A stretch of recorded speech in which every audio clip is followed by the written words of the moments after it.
Agora tá valendo, hein? E aí, pessoal, boa noite a todos. Olá. Boa noite aos nossos amigos da Casa do Teatro que seguem a sua programação hoje com a Live do Saber, né? E hoje nós temos um tema apaixonante, pelo menos para nós três que vamos falar sobre, que é o cinema nacional. Amanhã, dia 19 de junho, nós comemoramos, nós celebramos o nosso cinema. Há 124 anos, ocorria a primeira exibição cinematográfica no país. 7 meses depois dos irmãos Lumière apresentarem o seu primeiro filme. O Brasil teve a primeira exibição graças ao belga Henri Payet. E logo no ano seguinte, em 1897, nós já tivemos...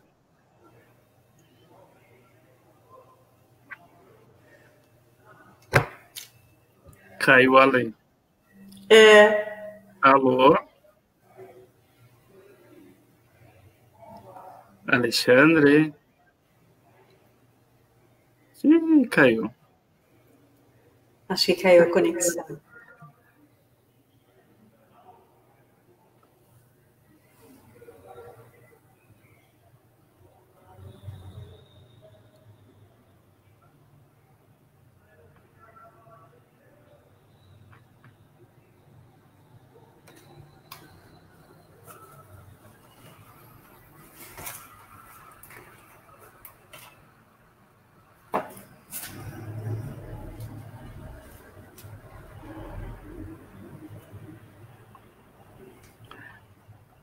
Gente, o nosso anfitrião, acho que ele ficou um pouco fora de ar.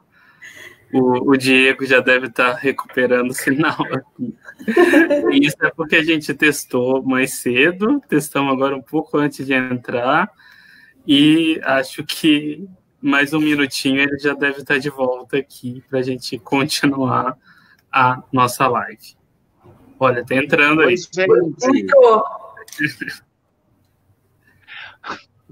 O que está acontecendo? Até onde eu falei, até onde eu repito, o que você tinha falado até a hora que você traz a conhecimento que o Brasil, logo em 1896, faz a sua primeira exibição de um filme, e depois, logo em seguida, em 97... nós realizamos o nosso primeiro filme, né? Que hoje, esse filme só tem 24 quadros, tem exatamente isso como o que restou dessa primeira produção. E para falar, vocês já se apresentaram? Não, a gente estava aguardando. Tá certo. E para me ajudar a falar um pouco sobre o cinema brasileiro, nós temos a sinestésica, múltipla e argonauta Jaqueline Durães. Esse trecho do poema da Hilda Rios combina muito com você, diz muito de você. Fale um pouco sobre você, a sua relação com o cinema, Jaque. Eu sou uma mulher periférica, né? E cresci num lar muito simples, onde os livros, música, não eram habitué nosso na casa. Mas, com o tempo, conforme eu fui crescendo, eu fui tendo oportunidades, conhecendo pessoas, fui morar em São Paulo, na capital, porque eu sou de Ribeirão Preto. E daí a vontade de fazer cinema sempre existiu, mas sempre foi algo muito inacessível. E quando foi em 2015, já começa tudo lá, quando o Dogma 95 traz essa luz, né, da gente realizar cinema com o digital. E aí, em 2015, eu entro na universidade e realizo o meu primeiro filme, que é O Peixe. Estamos todos bem, o peixe está assando. Esse filme, ele fala de uma inquietação nossa em 2015 sobre todas as questões políticas que começam a fervilhar no país, mas que a vida comum das pessoas não são afetadas. Então, foi um filme que disse muito para a gente naquele momento. Então, eu faço a universidade e, desde então, eu estou nessa guerrilha, nessa luta mesmo de realizei 6 curtas, trabalhei com 2 séries corporativas que a gente desenvolveu, e trabalhei também com um médico da Bahia que trabalhava com a prevenção da gravidez e do aborto na adolescência. Então, são projetos muito queridos, e agora estou caminhando para fazer o meu primeiro longa. Além de ter participado desse lindo projeto, aliás, quero dar parabéns à Casa do Teatro pelos 24 anos. Isso, nesse país, é uma vitória maravilhosa, Alexandre, parabéns. E sei que você é um criador de imagens, principalmente no palco, o que você consegue trazer do onírico na cena é incrível. Então, tenho muito orgulho de ser sua amiga há tanto tempo, não vamos falar em anos, e de estar aqui nesse momento, nessa live com você, e a gente ter feito também o outro sonho que está agora em fase de montagem. É isso. Muito bem. O Alexandre, acho que ele caiu de novo, então eu já vou tomar a frente e vou me apresentar. Primeiro que é um pouco desconcertante estar na live do saber, né? Eu me considero sempre em primeiro lugar um apaixonado por cinema. Então, acima de tudo, acima de tentar querer dizer qualquer coisa, querer contar qualquer coisa, eu acho que o cinema sempre fez parte da minha vida, né? De todas as minhas relações, toda a minha experiência, o cinema esteve lá, né? E eu decidi fazer jornalismo, trabalhar com produção de conteúdo, né? Na parte do cinema eu já atuei bastante, principalmente com a parte do roteiro. Então eu tento sempre trazer o cinema para minha própria vida. Então, na faculdade eu já estudei bastante cinema, o meu TCC foi sobre cinema, e gosto de trazer muitos elementos do cinema para outros projetos, né? Seja de textos, contos, podcasts, audiodramas, sempre tento trazer um pouco isso, né? E o cinema, ele, como eu disse, ele é parte integrante da minha vida desde o começo, e acho que vai ser assim até o fim. Voltou, Ale? Ótimo. Bem, voltando à história, eu sou um apaixonado pelo cinema.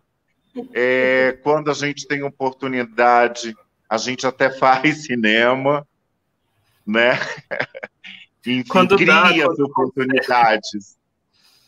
Eu acho que, na realidade, cria as oportunidades, e como eu tive também, tanto com o Caio como com a Jaqueline, a experiência de estar criando juntos, enfim, são 2 pessoas super queridas e que são apaixonadas para falar do nosso cinema. Bem, logo depois desses pequenos, quase documentários, porque os primeiros filmes eram assim, pequenos curtas, falando sobre momentos da cidade, enfim, festas, carnaval, principalmente Rio de Janeiro, enfim. Nós começamos a produzir, ter produções grandes, né, como a Descoberta do Brasil, que também faz parte do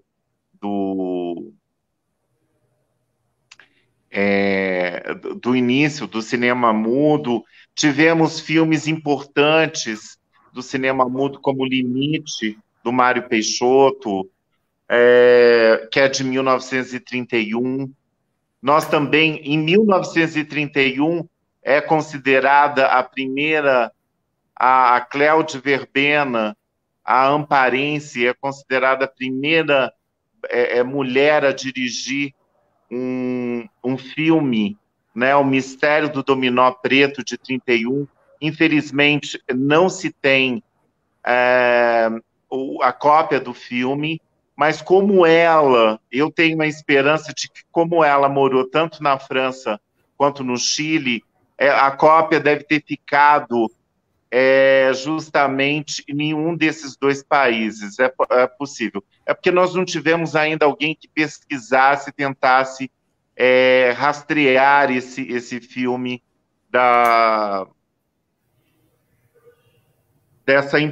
desse importante nome, né? Porque ela acabou sendo a primeira. Isso. Cleo. Depois nós tivemos também o Ganga Bruta, que é super importante ressaltar o trabalho do Humberto Mauro e da Cinédia, da produção, né, de vários filmes, ele e a mulher dele.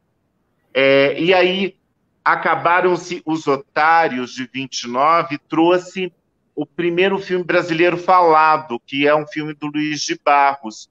Isso possibilitou o grande momento do cinema brasileiro, porque eu digo grande porque são 30 anos produzindo chanchadas, né? Nós passamos 30 anos, de 1930 a 1960, produzindo a chanchada. E aí a gente criou o que de mais popular nós temos no nosso cinema. E grandes ícones da cultura popular estão inseridos nesse movimento da chanchada. Grande Otelo, Oscarito, Zé Trindade, Dercy Gonçalves, Zezé Macedo. É tanta gente, é uma lista infindável de atores, atrizes, diretores.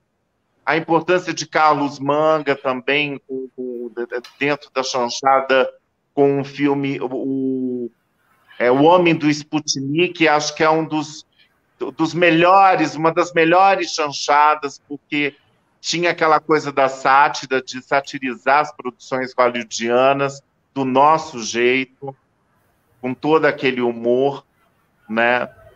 Então, são momentos que ajudaram a cultuar um cinema muito popular, um cinema cheio de comediantes da mais alta qualidade e de estrelas do Rádio Nacional cantando as marchinhas de carnaval, né?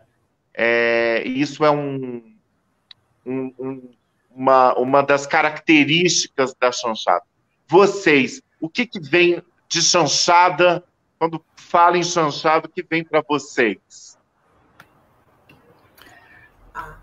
A dupla Oscarito e Grande Otelo, né? O grande Otelo, que era maravilhoso. E acho interessante que você citou todos esses nomes, e teriam muito mais. Anselmo Duarte, acho que atuou também, né? Daniel Filho. Ele tinha esse momento, era um momento que consegue romper com a grande produção americana que já estava no Brasil do cinema. O governo havia liberado para eles todos os impostos para estarem exibindo filmes no Brasil. Foi o primeiro momento assim que já começamos a sentir isso, né? E aí eles criam as chanchadas para justamente fazer uma conexão direta com o público por causa da língua, porque os filmes eram falados em inglês, né, os que chegavam, e as chanchadas eram em português, a conexão é direta, e tinha essa questão do Star System, né? Era o nosso Star System, as nossas estrelas estavam ali. Então, era muito legal, porque isso fazia filas, né? As bilheterias eram grandes, foi um momento muito rico do nosso cinema. A proposta as era marchinhas de carnaval. Isso. eram lançadas antes nos filmes para virar sucessos na boca do povo no carnaval, né? Era eu acho que é o mais próximo que a gente tem, e é inevitável a gente fazer comparações paralelo, né, o nosso cinema ao cinema de Hollywood, que é uma grande indústria, né, é o paralelo mais próximo que a gente tem da Era de Ouro, né, dos estúdios, que nem a Jaqueline falou do Star System, que a gente realmente teve uma grande estrutura, um grande público para assistir ao cinema e para assistir o que era produzido aqui, né? Sim. A gente tinha um grande estúdio, né? Isso, exatamente. E daí o Rio ficou sendo, logo no início, a capital, não só era a capital federal do país, mas era também a capital do cinema. Mas São Paulo, através do Zampari, trouxe a Vera Cruz, com cineastas europeus que vieram, muitos italianos, enfim, que vieram dirigir no Brasil alguns dos filmes que foram produzidos pela Vera Cruz. E a mão de obra técnica também. A mão de obra técnica também, não eram só diretores. Não eram só diretores, eram roteiristas, eram eletricistas, eram todo mundo que entendia, que trabalhou mesmo na indústria cinematográfica lá na Europa e que tinha a oportunidade de fazer o que eles chamariam de a Hollywood brasileira, né?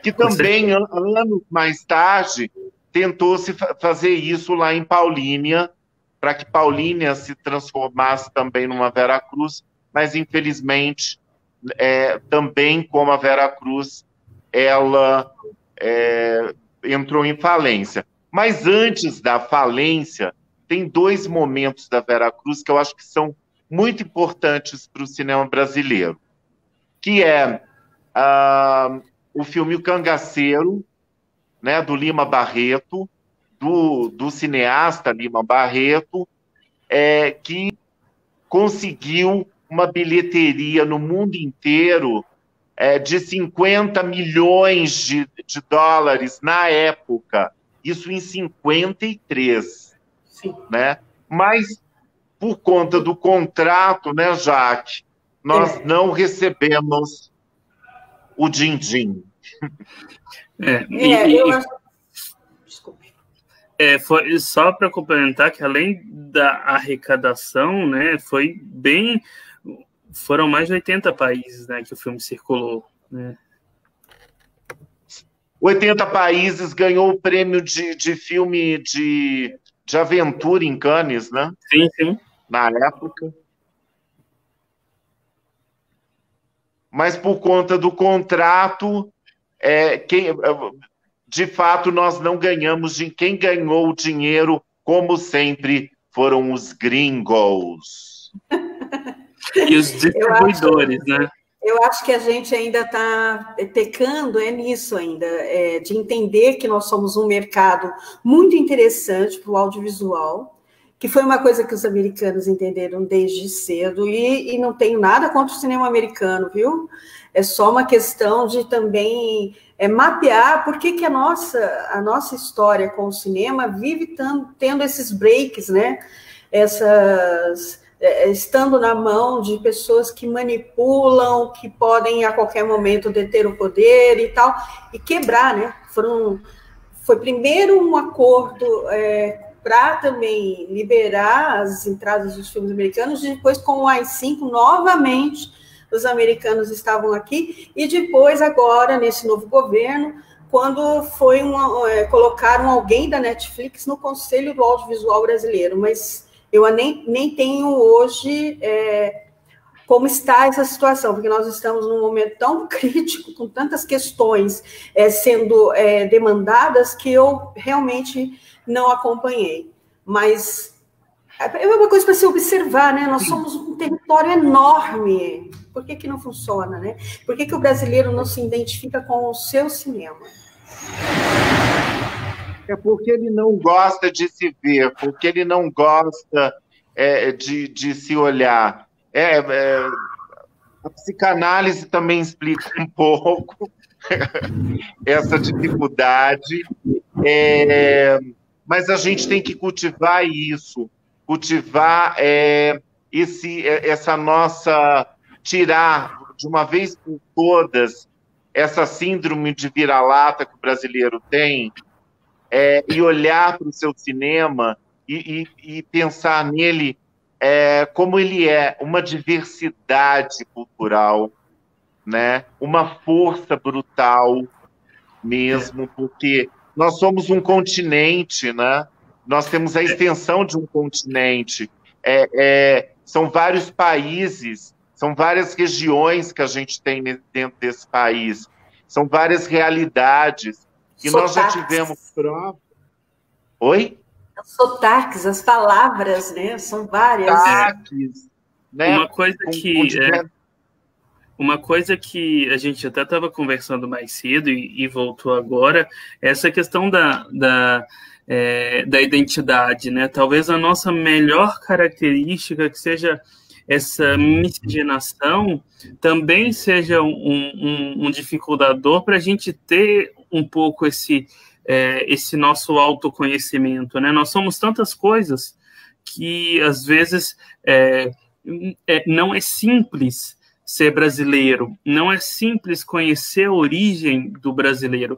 E acho que o cinema, a construção do cinema, né, e o que a gente falou da construção regional do cinema, ela também está presente nisso, né?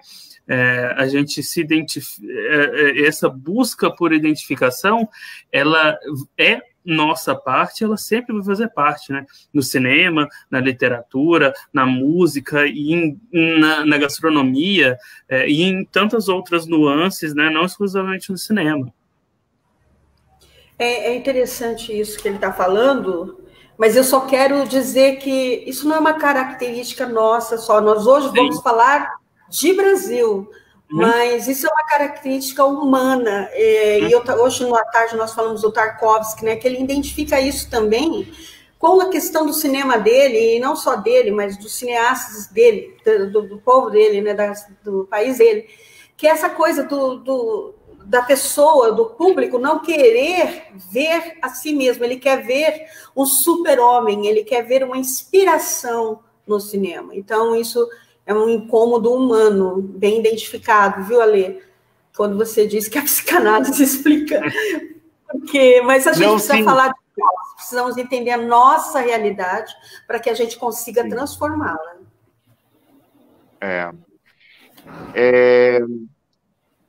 Mas alguém aprendeu com essa história do cangaceiro, e alguém que estava lá na Vera Cruz, que foi Mazzaropi. Mazzaropi, ele fez 3 filmes na Vera Cruz, inclusive o Jeca Tatu, que o imortalizou como a figura icônica da cultura do homem do interior de São Paulo, do caipira. E esse caipira aprendeu de que era possível se produzir filmes distribuindo os seus filmes. E ele fez isso. Durante toda a carreira do Mazzaropi, desde que ele saiu da Vera Cruz até ele morrer em 80, ele produziu um filme por ano. Ele distribuiu o próprio filme. E tinha público, né? Ele até hoje, aqui no interior de São Paulo, ele é louvado, né? Festejado, as pessoas adoram assistir Mazzaropi. E é uma pena que o cinema paulistano não investiu tanto nesse cinema popular caipira. A gente teve, durante esses anos, pouquíssimos filmes como A Marvada Carne, o Tapete Vermelho, que trabalharam em cima do caipira, mas eu acho que até hoje é uma falha, principalmente do cinema paulistano, de não investir nesse filão que a gente conseguiu com o Mazzaropi, dessa conquista popular que o Mazzaropi fez. Só para acrescentar uma coisinha, você pegou uma coisa nessa sua fala que eu estava pensando e fazendo uma reflexão mesmo, né?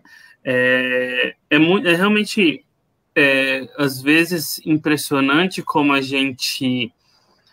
E o que a gente estava falando aqui antes, que a gente não, né, às vezes também, né, quer ver o super-herói e tudo mais, e as nossas, aqui na nossa região, né, do Circuito das Águas, e outras regiões do interior do estado de São Paulo, de Minas e outros estados, né, a gente não tem essa produção. Nós temos cenários incríveis, cenários maravilhosos, nós recebemos produções, né, Monte Alegre, em 2016, foi cenário de um filme premiado internacionalmente, é cenário de comerciais, e às vezes, que nem você falou, parece mesmo que a nossa cultura não é contada, né?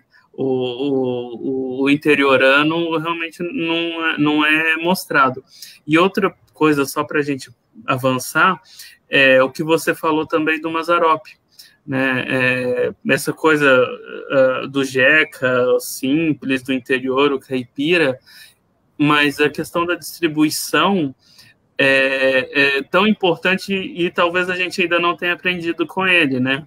Que é o que a gente comentou cedo, que a distribuição é uma das grandes dificuldades do nosso cinema. Sim. Já que você quer complementar alguma coisa, Mori? Eu acho assim, que essa questão do Jeca Tatu, por exemplo, esse caipira do interior, né, com algumas características muito ingênuas, muito peculiares, né, uma coisa mais lenta, tal, é que isso também acabou sendo um retrato de época e um estereótipo também, né, do caipira. E é uma coisa mais romantizada, né?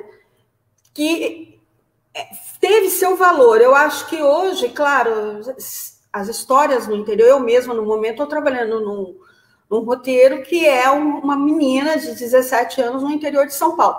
Mas não é mais... Eu acho que foi uma época, talvez, uma releitura, eu não sei, não é o meu perfil, mas... Não sei como ficaria. Agora que o Mazzaropi é um grande exemplo, inclusive porque ele acumulou uma grande fortuna, né? Ele foi um cara que soube trabalhar com cinema, e talvez naquela época fosse mais fácil também, e não sei se ele vem de uma família rica, não tenho agora esses dados para falar. Uma família quase miserável. Mentira, olha que maravilha. Mas era um gênio, né? Um gênio no sentido de saber como produzir o seu produto e depois ainda vendê-lo, que é uma coisa que é um processo que a gente está aqui ainda entendendo como capitalizar e como transformar o cinema brasileiro numa indústria que já estava num caminho, né? Nós tivemos um momento agora de uma produção intensa. Acho que 2013 foram 127 filmes. Então, e isso foi continuando, assim, sabe? A gente conseguiu estabelecer ferramentas no país que conseguia viabilizar as produções, que nesse momento estamos todos de novo parados. Parece a era Collor, parece a era do AI-5, a gente vive nessas montanhas russas por aí, né? A história é cíclica e a gente, como não aprende as lições, a gente acaba repetindo.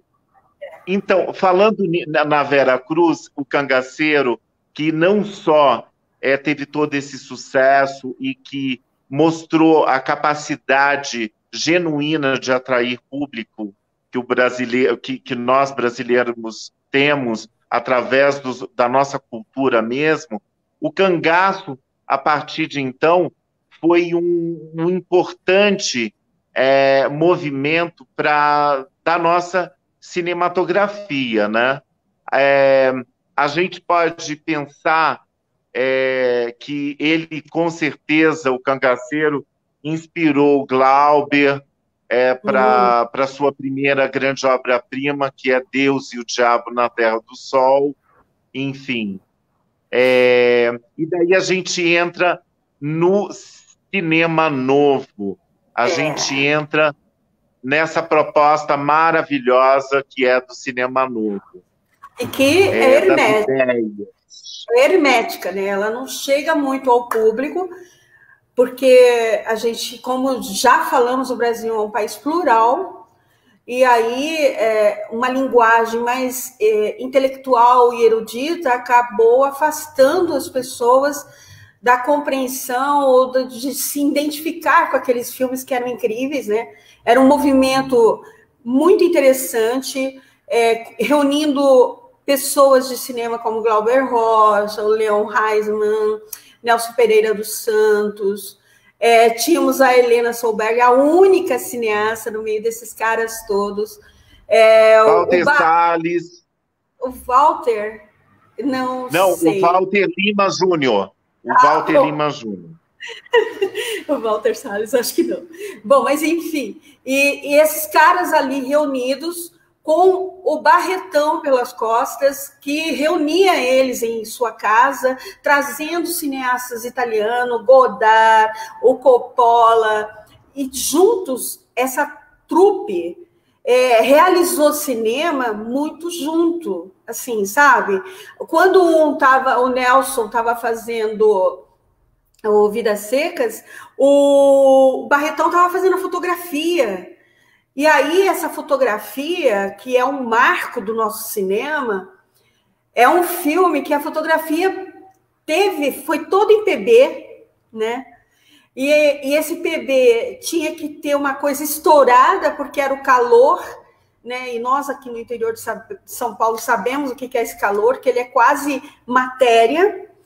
E essa luz que estourava e que criou essa obra-prima, né? Porque era toda uma proposta deles e que ganhou o mundo. Eu queria ler alguma coisa aqui sobre esse cinema, que às vezes ele é tão mal entendido, mas é rapidinho, Alê, posso? Por favor.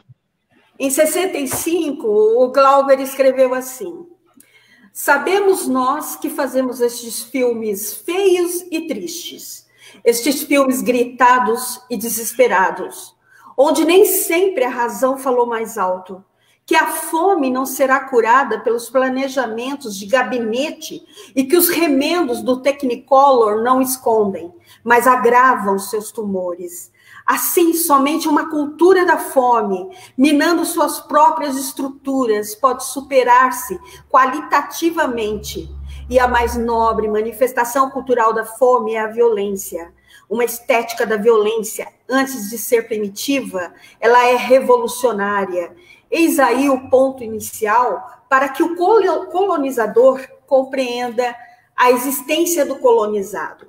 Então, você vê, ele levantava questões para desmistificar essa coisa de que lá fora é melhor e tal, mas que a gente tinha que voltar para dentro, que a gente tinha que nos enxergar para que a gente conseguisse entender esse Brasilzão nosso, que é tão rico, né, culturalmente, e aí também sem romantizar, né? Deixar entendermos que não podemos ser ingênuos. E isso o Bacurau faz muito bem. Quando o Bacurau, você começa o filme de Bacurau, né, que eu acho que respinga ali, né, como respinga na Fernanda, no filme do Walter, em Bacurau, desde que você começa a ver o filme, tem aquele Museu do Cangaço, toda hora, Museu do Cangaço, e ninguém quer ver o Museu do Cangaço. No final, você entende que aquele museu... Que é uma realidade brasileira, ninguém está aí com os museus, né? Não, com a sua memória. Isso. O Museu do Cangaço são as nossas raízes. Esse povo que falam que não é violento, que não tem guerra, que é um povo generoso, ele é um cangaceiro também. Nós somos capazes de vilanesas, de violências, e a gente precisa falar disso, para que na ficção a gente tenha isso, não na vida real como tem acontecido. Né? As armas têm que estar na ficção, elas não têm que estar na vida real. Então, o Glauber, ele estava tirando esse romance, né, do interior, né? O interior todo mundo é bom, em Vidas Secas, né? Aquele povo com aquele calor enorme, aquelas pessoas que andam devagar. É uma situação, né? É uma fome, é um desolamento. Então, esse cinema, ele é um produto que foi feito pelo Brasil, reconhecido fora do Brasil, mas que no Brasil ele não teve eco, e o Alexandre lembrou muito bem da série do Glauber na Cultura. Teve um momento que o Glauber sai ali no Odeon, na Cinelândia, e sai perguntando para as pessoas que estão ali: você vê cinema brasileiro? Você vai ao cinema brasileiro? E todo mundo responde que não. Aí ele pergunta: por que você não vai? Porque o cinema brasileiro é ruim. Como que é ruim? É ruim porque cinema, primeiro, não se faz comparativos, né? Eu sempre sou contra quando alguém fala para mim: eu não gosto do Lars von Trier, mas gosto, sei lá, do Chabot. Enfim, não existe isso, porque, primeiro, que a produção americana, com a sua tecnologia, com o seu dinheiro na Bolsa de Valores de Nova York, é outra realidade. Aqui a gente ainda usa fita crepe para segurar as coisas, para embalar um fio, etc. Melhoramos muito, hoje nós temos universidades, temos equipe técnicas e tal, mas é uma grande bobagem dizer isso. É uma grande bobagem. Hoje, inclusive, a gente tem técnicos de som com som maravilhosos e etc. Então, estamos aqui para falar: vá ao cinema, vai ver filme brasileiro. E o Glauber já tinha sacado isso há um tempo. Glauber é alguém que todos nós deveríamos revisitar. Sim. Glauber sempre estava em estado de graça, em transe. Esse transe que a fome e que a religião, o êxtase da religião é capaz de nos proporcionar, né? Só comentar uma coisa. Muito parecido era esse movimento com o movimento hoje que tem em Recife. Eu não conheço pessoalmente o movimento lá, eu nunca fui para lá. Tem um amigo que está lá agora, eu até preciso perguntar para ele.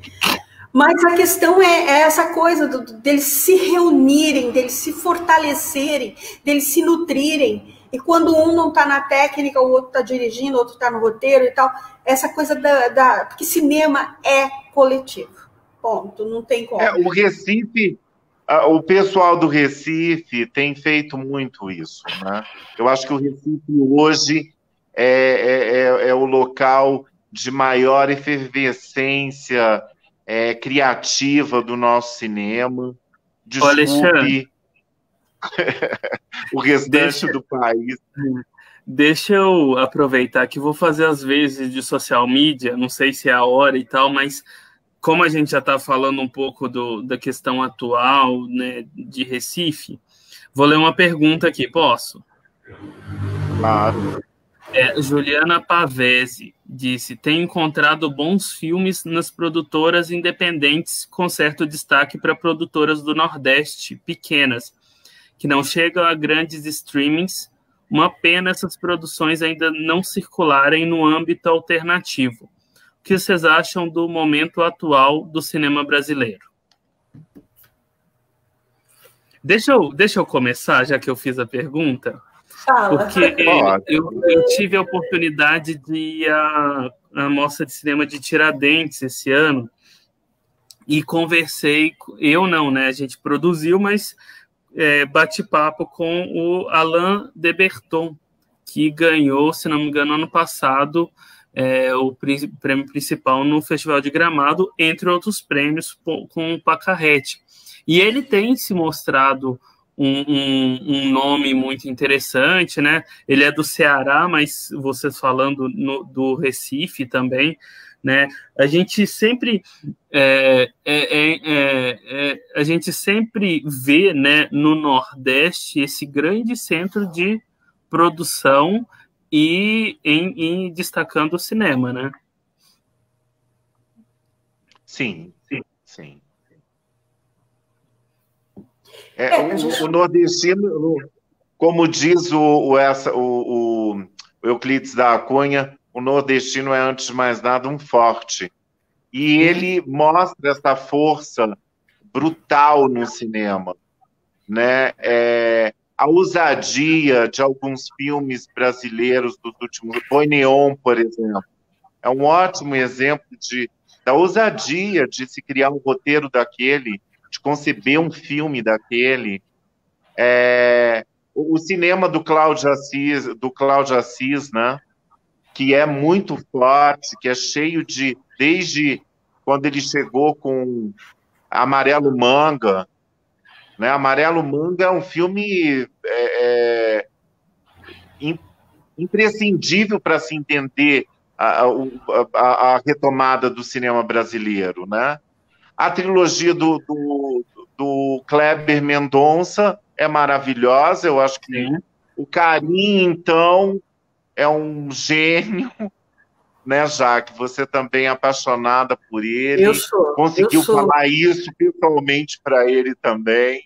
Encontrei com ele na Mostra Internacional de Cinema de São Paulo e não me aguentei, porque o Karim, eu acho que quando ele vem com Madame Satã, já o início do Madame Satã já te disse que, isso vai ser uma paulada, se prepara que o filme é bom. Porque o Karim, ele consegue ter essa coisa da técnica, né? Mas ele tem ainda um cinema vivo, onde a câmera respira, né? Então, aquele começo do Madame, quando ele está sendo fichado, para mim, ali já me diz, eu não vou ver um cinema morto, né? Um cinema, quer dizer, não devia dizer isso, não existe, né? Todo cinema é cinema, mas, enfim, para mim, assim, nas minhas impressões, eu gosto desse cinema que tenha a inventividade, mas não é a porra louquice, né? É algo que é pensado com uma qualidade incrível, um elenco maravilhoso, e onde você percebe que há também uma criação. O Lázaro, naquele lençol, aquilo teve um momento do Lázaro criativo que o Karim deixou, entendeu? Eu acho que às vezes é isso, né? Aquela coisa que o Godard e o Woody Allen fala, né? Você faz um roteiro, mas você nunca consegue ter o filme que você fez o roteiro.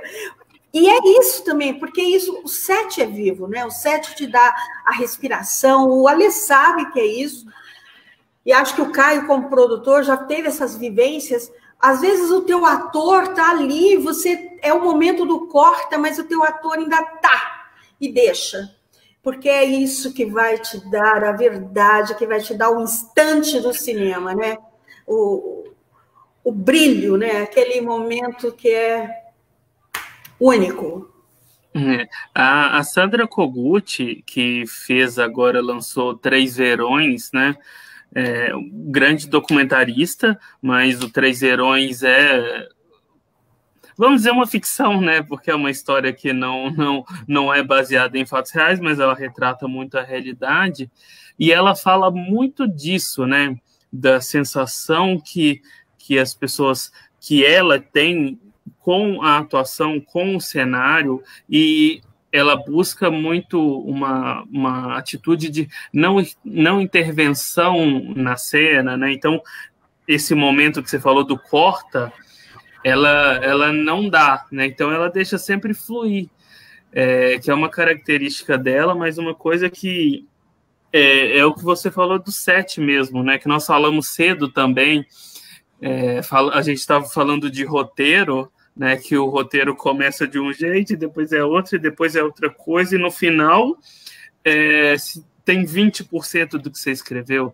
E é isso, filmar, trabalhar com cinema, e aí eu falo que não exclusivamente com o cinema, mas com qualquer questão, qualquer produto audiovisual, você está construindo não é o roteiro, né? A construção, ela é constante, ela é na pré, ela é durante, ela é pós, e a interpretação, e principalmente pegando filmes, né, como a gente falou, do cinema novo, por exemplo, a interpretação que a gente tem hoje, ela muda com o nosso amadurecimento, né? Então, o audiovisual nos permite isso, e a gente também tem que se deixar levar nessa questão para que o cinema, né, que é o nosso caso hoje, seja uma construção constante, né? Não seja um produto finalizado e pronto e acabou, né? Eu queria só acrescentar uma coisa, que o roteiro, ele é essencial. Eu sou roteirista, quando filmo, eu sou cinema autoral, mas também estou aberta para filmar projetos de outros, terceiros, mas o que eu digo quando o roteiro vai além, se o filme vai além, ou para pior ou para melhor, é que também, às vezes, você propõe a cena, você organiza o cenário e o teu ator te dá mais, ou a tua técnica te dá uma luz perfeita, e você fala, esse instante é o drama. Eu preciso explorar isso, né? É o momento, é a luz certa que a minha atriz vai caminhar e eu vou ter tem um signo ali, tem uma significância. Eu não consigo esquecer a Ana Mulaerte, né, contando, quando ela estava preparando A Que Horas Ela Volta, e que a Regina Casé não conhecia a atriz, nem a atriz conhecia a Regina, que faz a filha dela. E quando ela foi para prepará-las, ela colocou uma numa banheira e a outra do lado de fora da banheira, separadas por uma cortina, e pôs elas para trabalharem esse texto, para terem porque elas não se conheciam enquanto personagens também. Então, essas delicadezas, né, que ajudam não numa verossimilhança com a realidade, não é disso que eu falo.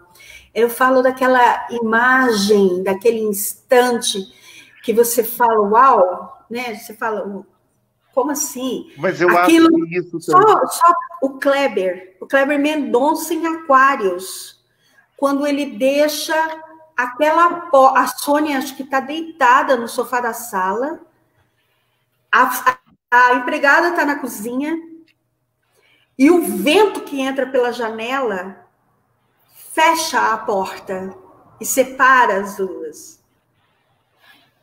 Né? Eu não sei se aquilo foi de propósito, eles colocaram o ventilador, eu acho que não. Eu acho que havia um vento ali, tanto que cai aquele tecido de proteção de edifício, que cria uma imagem maravilhosa. Então, esses momentos, essas imagens, né?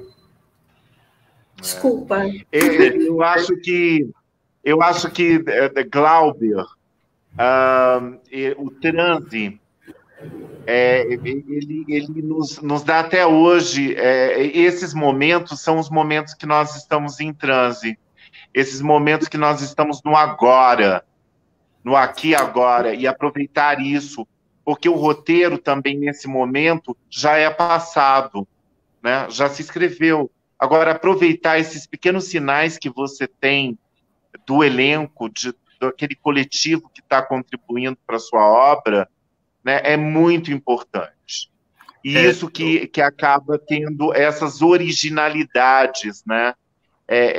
Quando a coisa acontece de verdade, é porque tem essa comunhão, né? Uhum. Tem essa comunhão. Ô, Alexandre, tem uma pergunta aqui do Rodrigo Pereira. Qual a análise que vocês fazem do cinema nacional atual quando ele usa o formato de gênero, como o faroeste sci-fi de Bacurau e o filme de lobisomem em As Boas Maneiras, como revestimento de uma crítica mais profunda? Eu acho que isso é a mágica, assim, de quem estuda o gênero, e como o Stanley Kubrick fazia, ele subvertia o gênero, ele se aprofundava no gênero, e daí ele dava uma coisa nova para o gênero. E é isso que eu acho que esses filmes que parabéns pela a escolha desses dois filmes, em citar esses dois filmes, porque são dois filmes realmente muito importantes para o nosso país nesses anos, né? As Boas Maneiras da Juliana e da Juliana Rojas e do parceiro dela, eu não vou lembrar o nome agora. Eles já fizeram outro filme, que Trabalhar Cansa, que é um filme maravilhoso também flerta com o gênero do terror, mas nos devolve de outra maneira, de falar das questões sociais, né? De falar das questões urgentes, Bem, Bacurau vai mais além, porque como trabalha uma distopia, e a gente, nessa quarentena, estamos em uma plena distopia, praticamente, então ele quase que previu aonde a gente ia entrar. Então, mas isso é maravilhoso, né? Agora, sobre a pergunta da Ju, a dificuldade da distribuição é a gente realmente ficar pesquisando, pesquisar quais filmes que... Porque filme nacional é o seguinte, se não tiver, nas 2 primeiras semanas, uma boa bilheteria, ele sai de cartaz.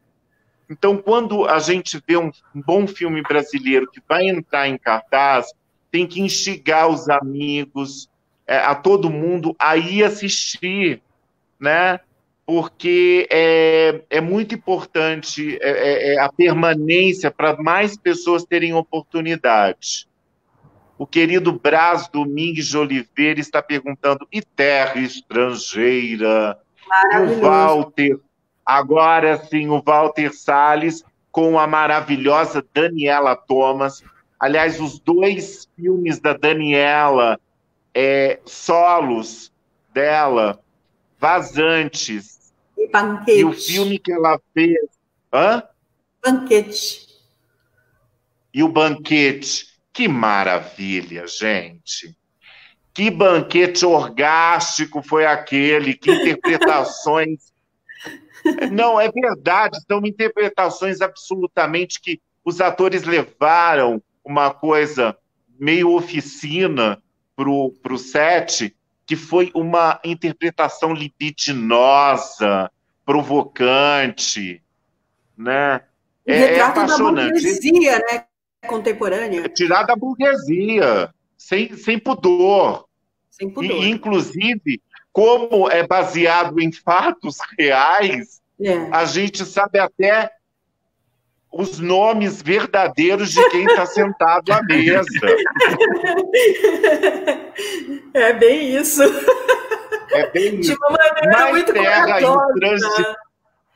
Mas Terra Estrangeira é um filme que foi muito, muito importante na retomada do cinema brasileiro. Aí a gente está dando um espaço que, depois do cinema novo, a gente teve a pornô chanchada, teve os filmes Udigrude, os filmes experimentais, super importantes, cineastas como Sganzella, Tonati, enfim, muita gente. Ô, Alexandre, deixa eu só dar um adendo aqui, mandar um abraço para o Pablo Stanislau. Ele fez jornalismo comigo, se formou comigo, e o TCC dele, a gente não vai ter tempo para falar sobre esse movimento aqui, mas o TCC dele foi sobre a pornô chanchada, né, analisando os filmes que até então eram as maiores bilheterias do cinema, né? Mas continue. Antes da gente chegar no Terra Estrangeira, só para a gente continuar com essa linha, o que vocês têm a dizer sobre a nossa pornô chanchada? Bom, eu tive aula com Carlão Reichenbach lá na ECA, na USP. Carlão estava lá nesse momento. Muitos cineastas foram para a Boca do Lixo produzir. Ele diz, inclusive, ele tinha um filme dele que se perdeu, que ele amava, mas que ele diz é que aqueles filmes também, em algum momento, passavam informações, eram meios de comunicação também. Agora, são machistas pra caramba, né? Nossa, a mulher ali... É um objeto. É um objeto de... Enfim, e eu acho que não era nenhuma coisa consciente, era um status quo da época, a mulher ser esse objeto, objetificada, né? Ou então, pelo olhar masculino, né? A mulher sempre estava atrás do dinheiro, traía o marido, tinha amante mais jovem, ou vivia atrás do carro. Sabe essas questões, assim, que... É uma pena, né? Porque cria um mal-estar e cria um inconsciente coletivo que toda mulher trai outra mulher, que a mulher não é amiga da outra, que a mulher vai pegar o marido da outra. Sabe, é muito triste. Ou seja, a indústria machista, a indústria machista se aproveitando da indústria cinematográfica para proliferar. Mas ali acho que não era consciente, era uma coisa de... Era isso, entendeu? Era o contexto, né? Era o olhar que se tinha para a mulher. Agora, tem alguém até falando aqui, o ciclo da porno-chanchada no cinema nacional, que começou em meados de 70 e 89, teve um papel de extrema importância para o crescimento de outros filmes brasileiros. Sim, e é algo que a gente estava falando hoje, da questão do Minha Mãe é uma Peça, né? Que o Alê tem algumas questões, e eu falei para ele assim, cara, é muito bom, porque é cinema também, e com dinheiro, e dali se faz outros projetos, a diretora vai fazer outros projetos, os atores vão fazer outros projetos. Então, e outra, é um cinema divertido, então a gente não pode também... É gênero, né? A gente tem que ter faroeste, a gente tem que ter terror, a gente tem que ter ficção científica, a gente tem que ter... Sabe, é importante... Eu confesso a minha dificuldade com Paulo Gustavo, talvez seja uma inveja, talvez seja um mal olhado, mas é que assim, o que acontece é que há filmes tão interessantes como A Vida Invisível do Karim, né? Que é um filme que eu acho que esclarece sobre o machismo, é um filme anti-machista, é um filme que é perfeito para as mulheres se reunirem na família para estar assistindo. Eu acho isso.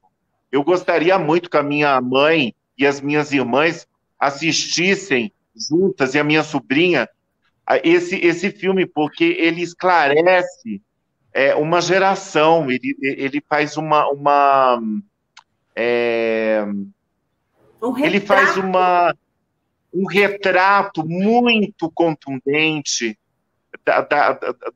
das nossas mulheres, das mulheres de uma época, assim, das nossas avós que foram praticamente violentadas em suas noites de núpcias, né? Voltando nisso, você falou há pouco tempo, né? Essa questão do Karim, você falou que as pessoas não gostam de se ver retratada. Quando eu fui ver A Vida Invisível, eu fui numa sessão das 3 horas da tarde, que é um horário que eu adoro ir ao cinema, e vou no Cine Lupo, em Araraquara, e lá, quando tinham poucas pessoas, poucos gatos pingados, assim, mulheres, homens e tal. Na cena da noite de núpcias, as pessoas começaram a sair do cinema. Porque, eu não sei, ou elas acham que o Karim exagerou, porque elas não têm essa dimensão da situação toda, ou ficaram incomodadas mesmo, porque é uma bela cena. É uma bela cena. Causa. Eu, que sou da área, fiquei assim, sabe?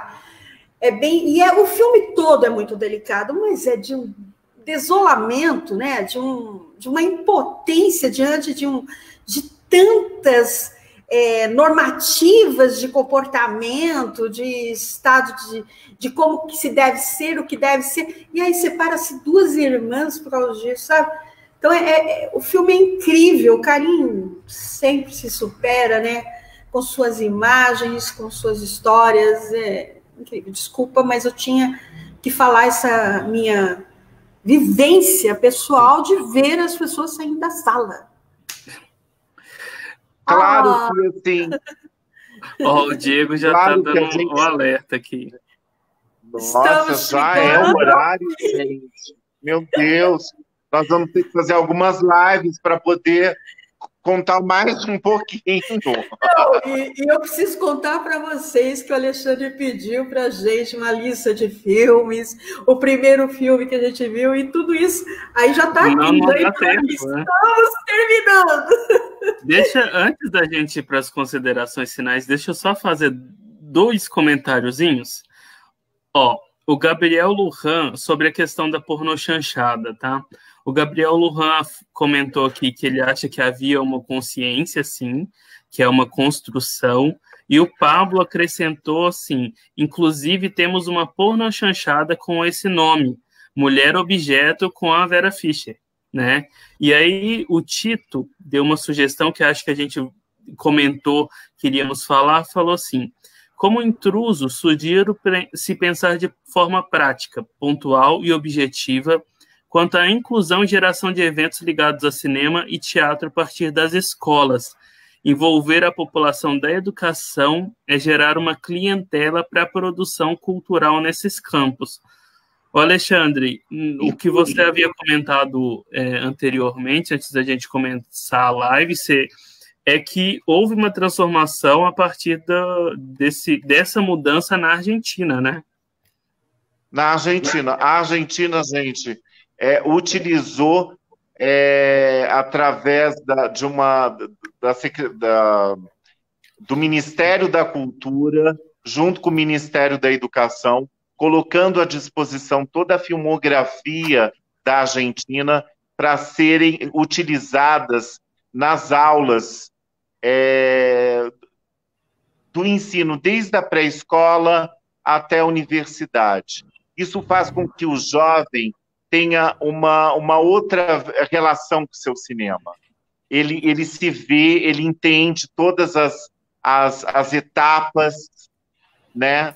O que dificilmente isso acontece no nosso país, mas é um ótimo projeto para a gente levar aí para ser discutido no Congresso, utilizar, já que nós estamos com perigo de perder a nossa cinemateca, né? Enfim, que eu acho que é o assunto mais urgente, a Cinemateca de São Paulo, de todo mundo que está assistindo entrar no movimento, assinar.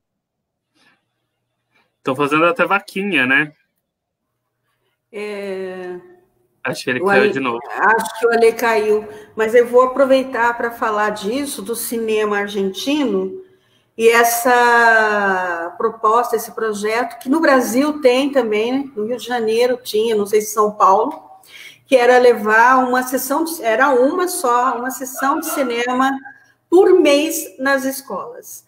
Não sei como que está isso, se isso deu continuidade, ou se foi interrompido, nós estávamos ainda no governo Dilma, então, nesse novo momento, eu acredito que isso foi tombado, mas a Argentina também tem uma outra coisa muito legal. Eu tive aula com a Silvia Oroz, que que fez o Cinema de Lágrimas com Nelson Pereira dos Santos, e a Silvia, a família dela na Argentina tinha uma sala de cinema. O que aconteceu? O governo pegou essas salas, subsidiou elas continuam exibindo filmes, e tem, sei lá, não sei se é um dia ou sessões da tarde, que são só filmes nacionais a custos, assim, sei lá, R$2, R$3. Então, a pessoa tem acesso, na Argentina, nessas salas de cinemas de rua, porque Isso foi uma coisa que aconteceu no mundo inteiro, não foi só no Brasil. Os cinemas de rua praticamente desapareceram. Então, lá na Argentina, com essa questão da lei de proteção ao cinema nacional, eles têm as salas ainda onde exibem filmes nacionais deles a preços assim de R$2, R$3. E a França também é um país que tem uma lei muito forte. Eles conseguem ainda ter 40% do público deles nos filmes nacionais, porque eles têm uma lei de proteção, não pode, tem uma cota de filmes americanos ou de outros lugares para serem exibidos. É claro, quando a gente fala de cinema, a gente fala do americano, não por perseguição, mas eles dominam o mercado, eles que estão, né, por aí, eles têm os blockbusters, e é no mundo inteiro. Só para dar um dado, né, para lembrar, no ano passado, o último filme dos Vingadores chegou a ocupar 80% das salas, né? E isso não acontece na França, na Argentina. E os próprios Estados Unidos, antes deles terem essa indústria tão fortalecida, eles tinham leis de proteção do mercado deles também. Quando houve um momento, quando há a quebra do Star System, que eles começam a fazer um cinema autoral, eles também criaram mecanismos para proteger a indústria nacional. E isso é uma coisa que a gente tem que ter. Na França, por exemplo, o cara recebe subsídio das TVs para produzir o cinema. Esse subsídio, por exemplo, eu recebi uma verba para produzir o meu projeto.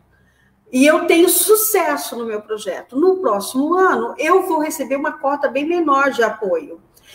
E o Alexandre, que não teve subsídio no ano passado, é o que vai ter que vai ser preferencialmente apoiado pelo governo ou pelas TVs, entendeu? Porque é uma coisa regulada por um órgão do governo. Então, a gente tem que criar esses mecanismos. A gente, eu não sei como, não sabemos nada agora, não dá para falar, vai ser assim, assado, tal. Eu continuo até escrevendo, produzindo, mas não sabemos, mas a gente não pode parar, porque algo muito bacana estava sendo construído. E era um momento que abria para pessoas que ainda eram baixo orçamento, que era o primeiro filme longa, etc. Então, a gente tem que lançar aí uma campanha. E a Cinemateca, né? Cinemateca Sem a Cinemateca, muitos dos nossos filmes, inclusive o filme que o Alexandre falou da Creu Verberena, pode ter virado vassoura, gente. A película vira vassoura.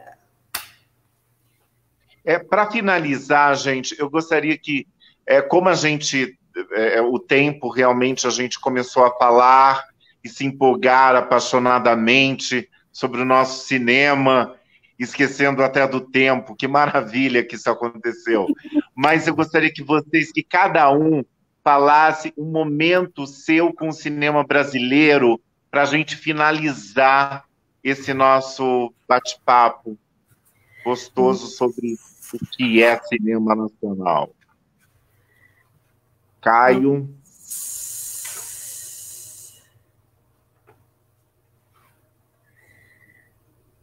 Ai, meu Deus. Bem, enquanto eles pensam, eu vou falar o meu. Eu ia falar de Central do Brasil, mas eu quero, na verdade, homenagear Carla Camurati com Carlota Joaquina, Princesa do Brasil. Porque depois da Era Collor, que foi pior do que essa do mentecapto do nosso presidente atual, que destruiu o cinema, destruiu o Embrafilme, não tinha produção, nada. A Carla Camurati, ela ressuscitou o cinema brasileiro com a história do Brasil, com Carlota Joaquina, Princesa do Brasil. Ela fez 1 milhão de espectadores num trabalho como Mazzaropi, como vários outros, de formiguinha. Ela ia nas capitais, fazia com que as pessoas se interessavam, trabalhava com as escolas para poder ir assistir os filmes. Enfim, gente, Nós que tomamos e conseguimos todos os nossos prêmios no ano passado, em Cannes, enfim, por conta desse movimento que iniciou com Carlota Joaquim. Então, minha homenagem de hoje vai para Carla Camurati. Carlinha, muito obrigado pelo que você fez pelo nosso cinema. Já que você homenageou uma mulher, eu vou homenagear um homem. Eu vou homenagear um documentarista, o Eric Rocha, que fez um longa-metragem que se chama Cinema Novo, mas não é deste filme que eu vou falar. Eu vou homenagear o ator Paulo José, que está no filme do Eric Viana. É um documentário sobre o trabalho do Paulo, que são todos os Paulos do mundo, e é um belíssimo filme documentário, é um cinema de arquivo, com algumas cenas, é um cinema de arquivo com cena real, e é fantástico você ver Paulo José lá, desde o Sul até seu trabalho no Rio, São Paulo, de uma intensidade, de uma entrega desse ator, e com momentos lindos que a gente revê de Inês Fati e outras pessoas lindas. E uma coisa que eu num curta meu, que é o Cidade em Transe, eu pus minha atriz muito para correr, porque era um momento que a gente estava precisando de correr mesmo. E nesse filme você vê o Paulo correndo o tempo todo, a energia. O Cinema Novo, ele tinha isso, né? A gente que volta à terra estrangeira lá, que o Brás, foi o Brás que falou, né, Brás? Que essa coisa da desolação, né, dessa falta, né, que a gente tem de referencial e de como somos tomados reféns em situações absurdas de tirania, situações como essa do Collor, né, que tira o dinheiro de poupança da classe média, da classe pobre, que era o momento que todo mundo guardava dinheiro na poupança, minha avó guardava. Então... Aliás, é o estopim do Terra Estrangeira, né, Jaque? Respondendo o Brás, que ele perguntou, e Terra Estrangeira? Mas eu estou falando do a partir disso... aquele navio encalhado somos nós. Aquele navio encalhado somos nós, aquele não saber para onde ir. Mas eu só posso dizer que a gente tem que ir. A gente tem que continuar, tem que acreditar e tem que realizar. É por isso que a Casa do Teatro está fazendo 24 anos, é por isso que eu, mulher, sem grana, realizei 6 filmes, realizo e estou aí na luta, e é assim que a gente vai conseguir, porque nós somos brasileiros, e esse país é um lugar de mentes incríveis, de pessoas incríveis, apesar de terem nos imposto o José Catatu, as coisas todas que nos impuseram, de que nos faz menor, a gente é um país incrível, com gente maravilhosa. Então, a gente tem que continuar, não deixar eles fazerem a gente acreditar que a gente não tem identidade, que a gente é pé de chulé. Fica empolgada. Caio, é com você. Caio Araújo, é com você. Então, eu fiquei muito feliz porque não deu... A gente explorou algumas coisas, mas não deu tempo da gente falar de muitas outras coisas, né? Não falamos de coisas que nós falamos hoje à tarde, né, sobre Central do Brasil, Cidade de Deus, outros grandes filmes, e eu acho muito bom isso, né, para ver que há muito mais.